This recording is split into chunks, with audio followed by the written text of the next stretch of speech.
So, when I was shuffling out this card for you, this spread for you guys, what I saw was I saw this young man. He's about, 20, 25, 26.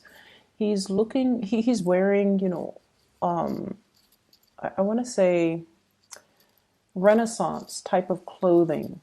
And he's looking into this really dark mirror. It looks like a mirror, but I feel like it might have been like a bronze plate. It's painted black, so you can kind of see a reflective surface. It's really big, so it acts as a mirror. And in the mirror is somebody that looks like him, but the person looks slightly different. So first, he raises his left hand, and the person in the mirror also raises their left hand. And then he raises his right hand, and then he mutters something, and the other person also in the mirror also raises their right hand. And then I'm thinking about oath, swearing in, doing an oath, swearing to tell the truth, things like that. And then I feel like there's like a crack in the mirror, and then it breaks, like the all the pieces break. So it turns from, as something that's bronze or iron cast into something that is fragile, like glass. Okay. And that's where the image ends. So in conjunction with that image and this spread, what I feel is there is a massive mirroring energy. And I'm also feeling like I'm not able to pinpoint where the energy is coming from, because you and whoever you're dealing with, you're mirroring one another. Okay? If they're going to fight dirty, I'm going to fight dirty. If they're going to be nice to me, I'm going to be nice to them. So there's that element that I'm seeing here. So first of all, let me talk about something that can be, it's almost like anticipating that there's going to be conflict in the future, and you're bracing yourself for impact. I feel like you are very tense, and I see you as being, in a situation where you don't know what's going to happen, but you're bracing for impact. It's almost like you don't want to be there. You don't want to deal with this confrontation, and you might not want to deal with this person. You don't know how it's going to play out, but you're keeping very, very, very steady to your course because you believe it is the best thing ever. And you could potentially be facing one other person or a group of people, and there's opposition, but you're just like, I'm going to maintain true to my course. And I see like a courtroom, that whole swearing in, promising to be honest and truthful, and to be able to relay information that represents the truth. So I see something like that, possibly a court date with another person, possibly being called to court to summon to tell your side of the story. And then I'm also seeing as well, going back to that mirroring energy, I'm not seeing a lot of work and a lot of finance, career situations that are really occupying the space in your mind. I'm seeing more romance. Okay, and let me just relay the information as I see it. I see a huge age difference between two people. You could be the younger one or you could be the older one. Once again, it's hard for me to pinpoint this energy. And what I have here is, the advent of a birth. This is the birth. This is somebody who is very, very young. They're coming into the world. They're trying to find themselves. And then we end with a very, very old man who has learned everything he is to learn. And he's trying to give the guidance and the advice and the knowledge, to transmit knowledge to the younger generation. Okay, so there's an element about things coming full circle in this spread. And I'm almost like feeling like there are things that you have to learn. You're in the process of unraveling, learning something. And when we are in a learning environment, we have to, be defenseless. We have to also understand that I'm not an expert in my field. So I need to humble myself to take other people's advice. I need to humble myself to accept the fact that I don't know everything, and to listen to people's sage advice, to listen to people that are experts in their field, and to listen to people that have good reputation as being somebody who's, well respected, and they're known to give unbiased advice, or they're, just experts in their field. They know what they're talking about. I need to operate from that space where I'm open and receptive to new information, new ways of doing. And, I can still be critical of the information I'm getting, but I need to consult the right sources and the right types of people in order for me to, grow as a person. So I'm seeing here there is a lot of potential for growth, from this infant stage. And so when we're approaching life and the new year from this stage of infancy, we need to be receptive, and we need to let information come in, and we need to let our defenses, our guard down, and accept the information that's coming in. So maybe there's a different way to do things that doesn't have to be conflictual.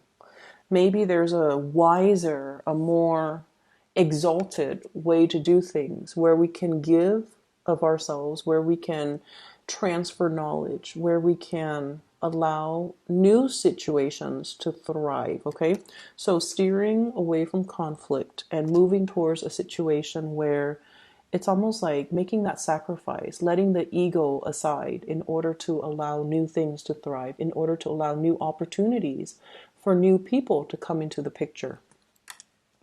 So that's what I'm sensing here. And I feel, once again, going back to that initial message that I got off track on, there is a relationship here where there's an age difference.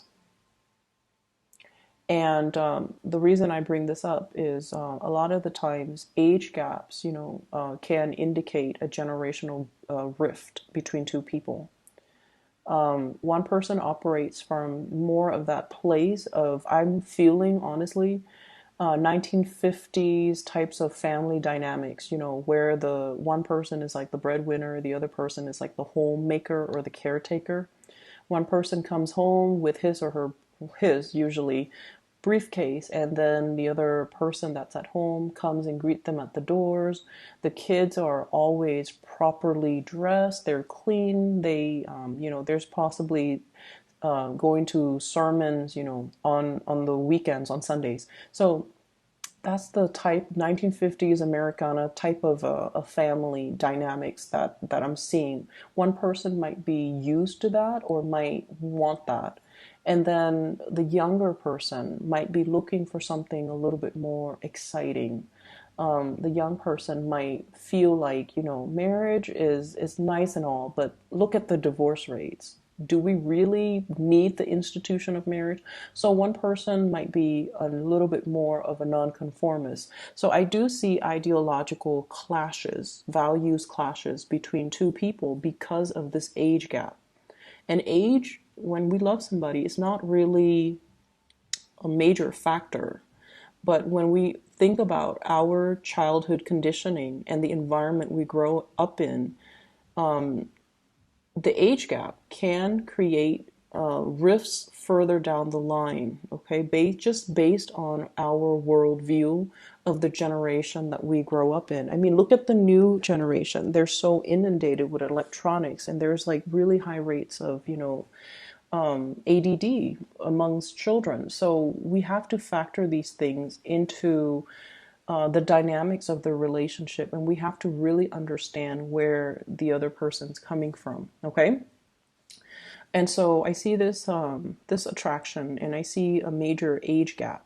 And then I also feel like for many of you, there might also be age gaps in your existing relationship that creates conflicts, that disallows you to see eye to eye with one another. And I feel like there is a very brazen, bold communication that came through from somebody. It could be from your end, it could be from your partner.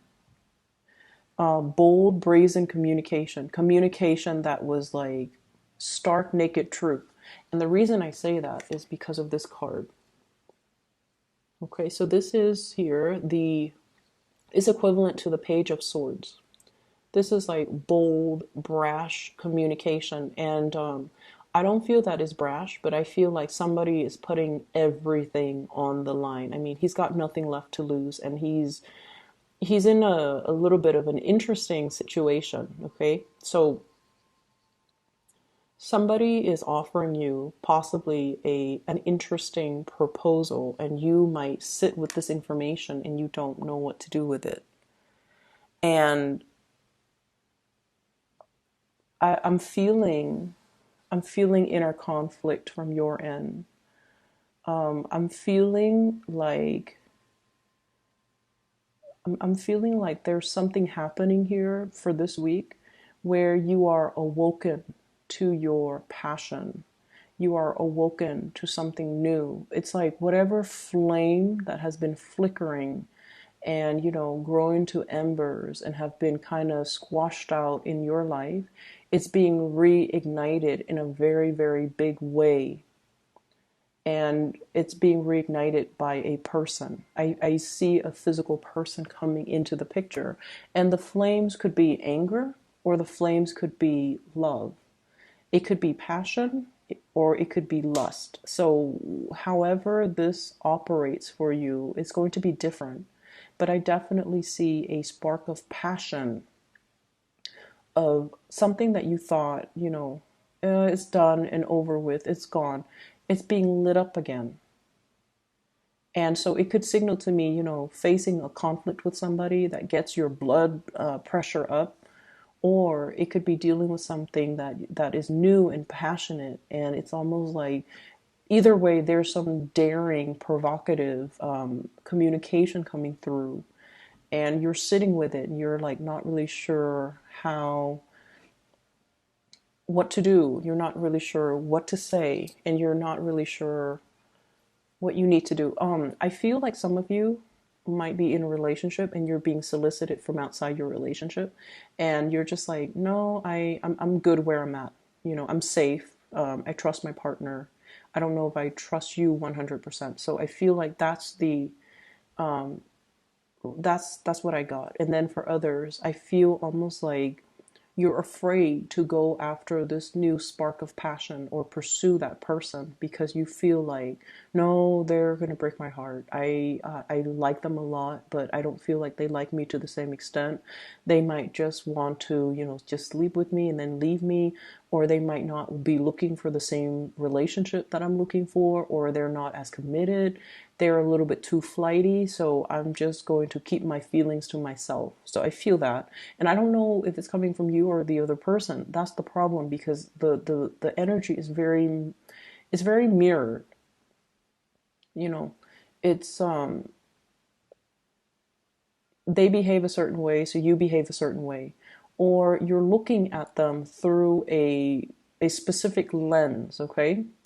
So, for example, going back to that expectation, that generational rift, that world view, you see things in a specific way, and then you kind of go out into the world and you look for signs and indicators that kind of confirm your biases. It's like confirmation bias. You're cherry picking evidence. You're looking for things that confirms what you already believe, and you're not open to seeing other things, other ways, other interpretations. And there's a big danger with that. So you might perceive somebody as, oh, they're hot-headed, they're a player, I like them a lot. I don't they're not looking for the same thing, so I'm just going to close myself off and keep my feelings to myself, even though there is this huge spark of passion. So it's all in the spirit of self-preservation from your end. And then I also feel like I also feel you not making a move. I also feel you assessing. And I see two people looking at each other and constantly just assessing one another's motives. But there's very little true communication or true understanding of one another. So that's, anytime we encounter somebody that's very different from us, it's a good opportunity to learn. It's a good opportunity for us to kind of expand our consciousness and to figure out, why are they doing things like this? We can learn a few things. We can learn better ways of doing even. So the people that I see you dealing with, I have water signs, fire signs, and air signs. Aquarius, Gemini, Libra, Queen of Swords, Queen of Cups, Pisces, Cancer, Scorpio, King of Wands. This is a fire sign, Sagittarius, Aries, or Leo.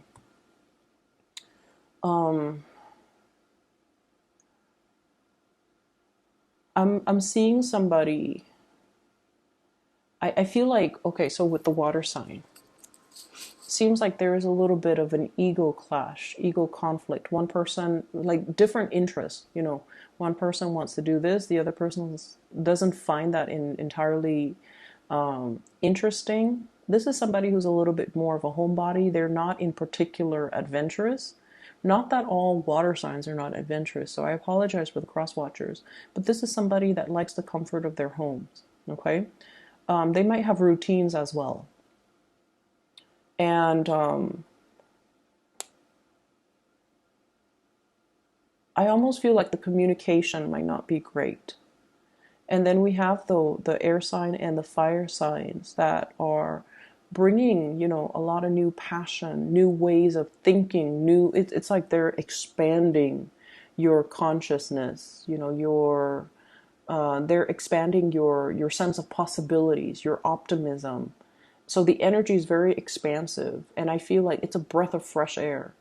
But at the same time, there might be that lack of emotional connection.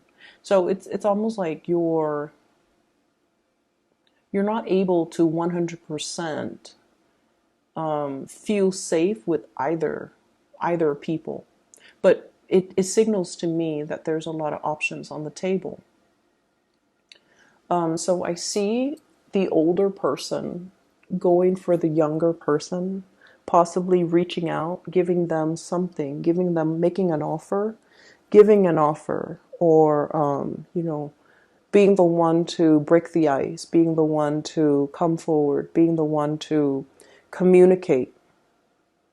And either way, I feel like there's some really bold, brazen communication that came into the picture. And I feel like it ignited something within you that is very undeniable.